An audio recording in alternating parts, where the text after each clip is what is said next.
Let's start at the beginning. I read that when you were in high school, you were asked to write down 3 career options, but you only wrote one: astronaut. Could you tell us how you turned that childhood dream into a reality? Well, yeah, for me, becoming an astronaut is the combination of a childhood dream come true. I was first inspired by looking at the stars and realizing the scale of the universe when my mum told me that some of those stars weren't really stars, but actually planets, and no one had ever been up close to another planet before. I wanted to go explore them. When I became a teenager and I was asked to decide what I wanted to do with my life, at school, well, I thought, what better thing could there be to do? You get to explore, you get to make science breakthroughs and discoveries to unlock secrets about the universe, and you get to do that with a group of friends. So I was stubborn enough to never let go of my dream, and I looked up how to be an astronaut as best I could, and what I learned was that to be an astronaut, you have to have another STEM career first. So you can be a scientist, you can be an engineer, you can be a doctor, you can be a pilot and some other things too. And you should also do lots of sports and lots of extracurriculars to build your team skills. And that all sounded pretty great to me. So I became a space engineer.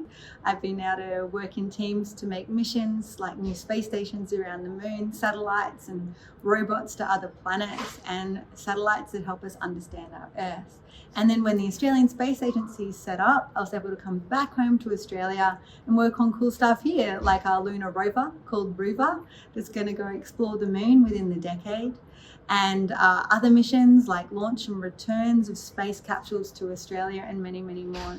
But I finally got my first chance to apply to be an astronaut a few years ago now, and I applied for the European Space Agency's selection, their first in over 10 years.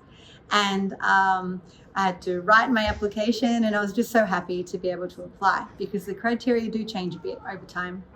And I applied along with more than 23,500 others or so, which is a lot. But when you think of the population of all the countries that could apply, it's hundreds of millions. So there would have been many more people that could have applied too. So that just shows you that if you want to have a chance, you got to try and put your application in, throw your hat in the ring.